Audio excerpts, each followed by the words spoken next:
Hey, it's Matt here, and today we are going to look at DJI Mavic Mini Pro 3.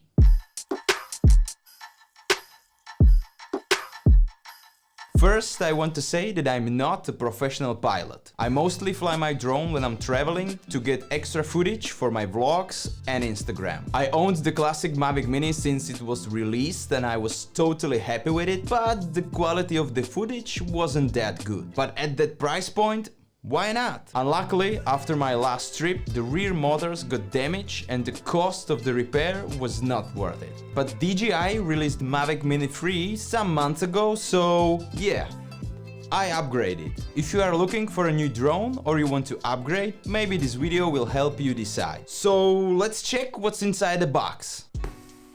The first thing we see is the drone itself with one battery pre-installed. It also comes with a gimbal cover, which I definitely recommend using when you are not in air. Under the drone we find several accessories like a USB-C cable to charge your controller and the drone, micro USB and another USB-C cable for your phone if you don't have an iPhone. You also get a little screwdriver in case you need to use it for your drone. Having an extra pair of propellers is also a welcomed addition. The last thing is, of course, the controller, which is a lot bigger than the first edition Mavic Mini controller. Let's look at the Fly More combo box. Inside the box is a pouch where you can store your drone with its accessories. Within the pouch is a battery charger, which also works as a power bank with 2 additional batteries. Another USB-C cable and 2 extra pairs of propellers. The pouch has this strap that you can't remove and that drives me crazy. You have a lot of storage space for cables. The inside is divided with a Velcro strap foam for your controller, charger and drone. Personally, I like the classic Mavic Mini box better. It felt safer and traveling with it was much easier.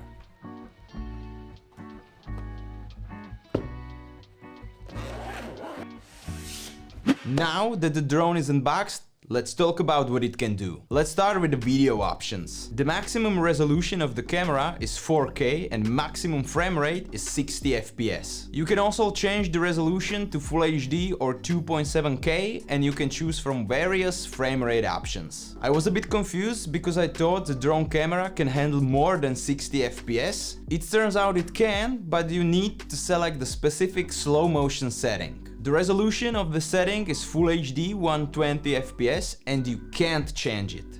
There's also no D-Sign-like color format for this mode. I tried to record in the slow motion mode and it kinda sucked. Maybe better camera settings and better weather. I haven't tested it as much as I could, but I wouldn't recommend the slow motion setting. After you selected your desired footage resolution and frame rate, you can choose between auto mode or pro mode. I've shot all of the footage in this video with pro mode. You can set up the ISO, the shutter speed, even the color format or codec. In terms of the color format, you have the normal setting or D-Sign-like, which I mentioned earlier, for later color grading of your footage. You have 3 flying options. Sign, which is very slow, cinematic-like flying style. I use this setting the most. It's perfect for slow and steady footage. Also, this flying mode will not drain the drone battery quickly, so you have a lot of airtime for your recording. Normal mode is, well, normal. There's nothing special about it and I don't use it at all. If I did,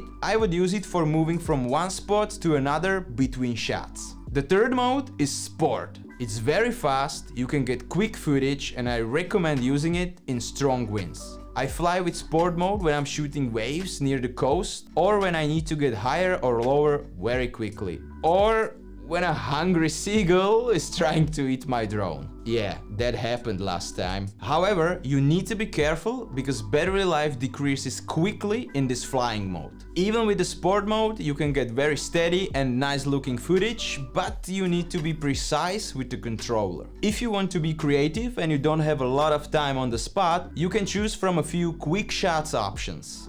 These are pretty cool, However, the quality takes a hit. You can shoot in Full HD 60 FPS max with only normal color mode, so no D-sign like for quick shots, which is a shame. You can choose from Drone, typical ascent from a locked point in an inclined angle, circle, the drone will fly around a person, object or any point in the direction and distance you set. Rocket is fly out in a straight line upwards direction, great for laying on the ground shots. Helix, the drone will make an upward spiral in the direction you set. Boomerang, the drone will fly in an oval shape. And Asteroid, the drone will fly up and backwards with a lowered camera to capture panoramas. I use quick shots mainly for Instagram Reels or Instagram Stories. Another option is called Master Shots. This is also a set of quick shots meshed together. There are three options: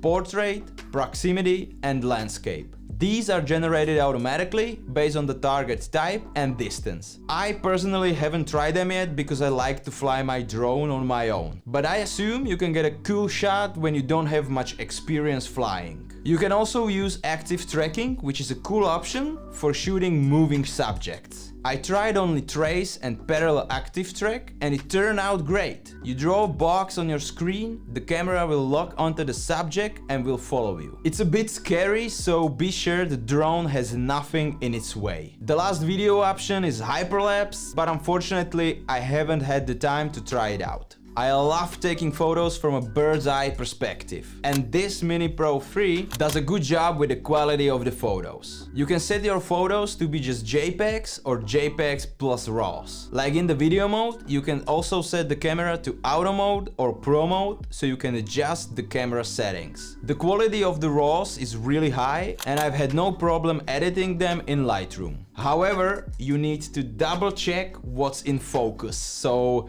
be sure to do that. In terms of photo options, you have a normal photo mode, 48 megapixels photo, which I recommend to get better quality photos, and panoramas. And now the elephant in the room. Vertical camera. Yes, Mavic Mini 3 has a vertical camera mode which is totally awesome. With one click on your device, you can switch the gimbal camera into vertical mode. Everything is going vertical nowadays, so it's a great option. Think of it as any shot you get in vertical mode is content. You can take photos in vertical mode, record videos, and use all modes like quick shots I mentioned earlier too. I've used this option every time I was in the air. It's great for content you publish as TikToks, Instagram Reels, Stories, or even YouTube Shorts. I've put a little footage together. Everything was shot in 4K 25 FPS. I've set the camera manually and footage was color graded. Let's enjoy this footage before we end this video.